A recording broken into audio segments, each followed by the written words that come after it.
And so the legend continues. Following the massive success of Fist of Fury, Bruce Lee became an overnight celebrity, having struck the vein of how many in the Chinese community were at the time feeling. And with his 2-film contract having run out at Golden Harvest, production companies were banging down his door trying to sign him to a contract. Considering how Bruce's falling out with director Lo Wei had been so greatly publicized, such a competition for Bruce's signature would have been inevitable. And while this was all true in the Asian market, the American market had not quite yet realized Lee's star power.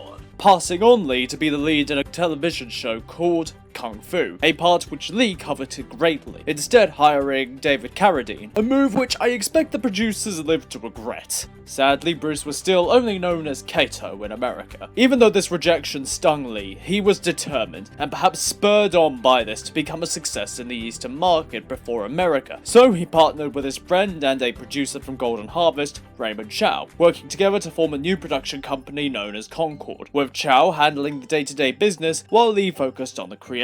This being the writing and directing of his new film, Way of the Dragon, released in 1972. Lee's experience with Lo Wei on his 2 previous films had taught him a valuable lesson about the effort put into films. As such, Lee negotiated that not only would he be paid a flat salary for the film, much like other actors, but also gain a percentage of profits. An action which set a standard. As other leading actors followed in his wake, asking for the same, with this also trickling down the line to other members of the crew. One would think this would have caused a dip in profits, as everyone had a share of the pie, but it in fact caused the opposite, as the effort and standards of films increased, making more people willing to see the films, as the quality subsequently improved from what was once slapdash or good enough.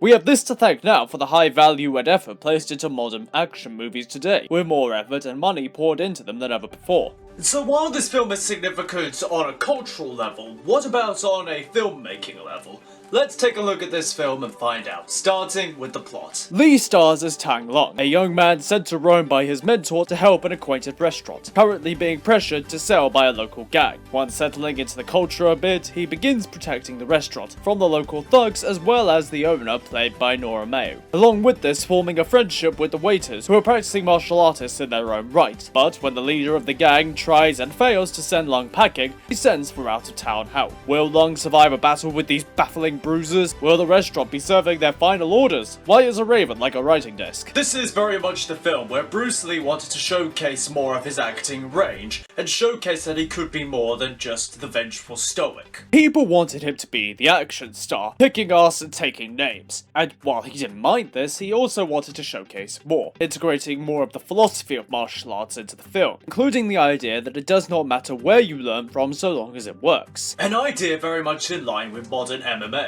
Along with this, Lee wished to expand his acting range by writing in more comedic segments, such as an early scene where a translation error causes Bruce to accidentally order multiple bowls of soup. While Lee wrote and directed the film, he also had a hand in many other departments, including music, location scouting, wardrobe, dubbing, etc.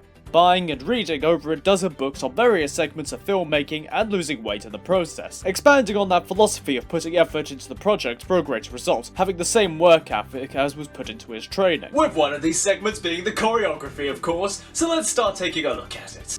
Bruce Lee has evolved. Crowds cannot stop him, nor can Russian champions. Only one man can stop him now, Chuck Norris. Arriving in this film with his beard protecting America apparently, the two were actually training partners, with Lee asking Norris to be the final fight of the film as he feared having anyone else would be a poor choice, even asking him to bulk up by 20 pounds to be more intimidating on screen. The slow build up to the actual fight is brilliant, hearing the sounds of them prepare as the tension builds in the slow silence, seeing 2 warriors from across the ocean meet to do battle in the Colosseum. This was most certainly worth the not getting shooting permission. The fight begins with 3 kicks from Lee, all blocked, a testing kick from Norris with another by Lee, and how about some more? A roundhouse from Norris connects, sending Lee to the ground. Finally, a worthy opponent. Lee returns but is blocked, and Norris delivers a flurry of strikes before throwing Lee to the ground. What a way to start the fight. Showcasing how if this was anyone else, the fight would have been over quickly, highlighting the threat of this character. But this is Bruce Lee we're talking about, the only man strong enough to pull Chuck Norris's chest hair and live to tell of it. But another of Lee's kicks is blocked as Norris delivers a roundhouse to the body, a combo of hook punches, and a tail kick. I mean, it's obvious here that Norris is holding back. A punch from him can create a wormhole, you know. Lee switches his strategy as he opts for a shuffle, opting for agility and swiftness. Much like a cheater, would you not say?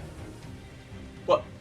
What did you think I was gonna say? Successfully blocking and dodging many of Norris's strikes. Also, Cat. Norris starts to take note of Lee's strategy, but is distracted long enough to take a couple of tail kicks. A couple of roundhouse kicks now has Norris on the ground. A combo from Norris is blocked as Lee starts to target the leg, a move seen in Wing Chun, as Lee was trained in. And another roundhouse to the face. This really must be a film if no one has a concussion yet. Lee lands a chop to the chest, I think. It's kinda hard to tell from this angle, before delivering another Wing Chun combo, before Norris tries to adapt to Lee's strategy but is immediately hit with a hook punch combo. There is another moment like this where the thug tries to use nunchucks but ends up hurting himself. I wonder if this was a commentary on jumping into martial arts without developing the discipline or the foundations for it, trying to have dessert before you get to the main course, if you will.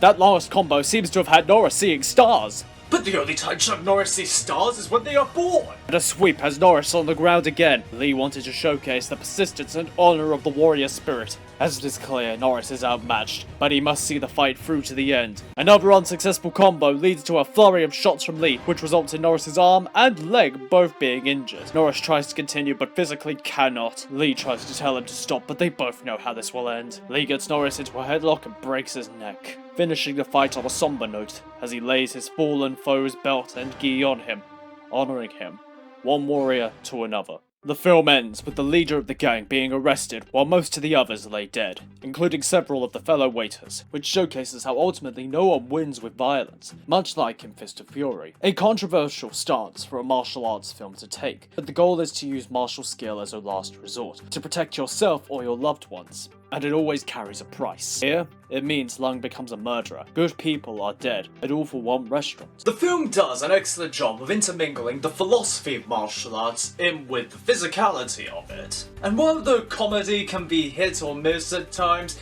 you have to keep in mind that it was made for a different audience with a different sense of humour. But we now have a different problem. The great celestial known as Chuck Norris has been defeated by Bruce Lee. There's only one who can stop him now. Get me, Bolo. Oh, thank you for watching, and until next time, peace be with you.